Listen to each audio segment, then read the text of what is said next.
rodine máme viac zdravotníkov. Vzorom od malička mi bola moja babinka, ktorá je zdravotná sestrička a neskôr počas školy ma veľmi bavila chémia a biológia.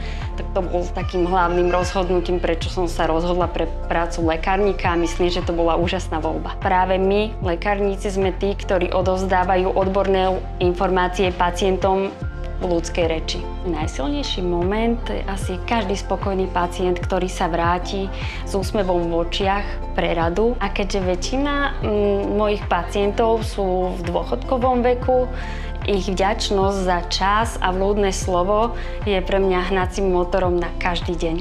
V rámci našej siete lekární sa venujem rozvoju a podpore magistraliter prípravy a aplikáciu inovácií v technológii do praxe.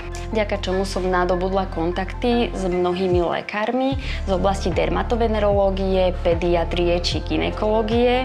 Poskytujem im poradenstvo pri predpisovaní magistraliter prípravkov a rozširujem ich znalosti ohľadne zapracovania ich vybraného liečiva do liekovej formy. Tak, aby na konci našej spoločnej cesty bol spokojný pacient. Schopnosť prispôsobiť sa rýchlosti doby, kedy nás obklopuje veľké množstvo informácií, dokázať ich efektívne využívať a zároveň aplikovať inovácie v praxi, ale zároveň nezabudnúť na empatiu a láskavosť, ktorou nás nenahradí žiadna umelá inteligencia. Lebo úsmev a podanie ruky človeku je to, čo môžeme okrem svojej odbornosti odovzdať iným.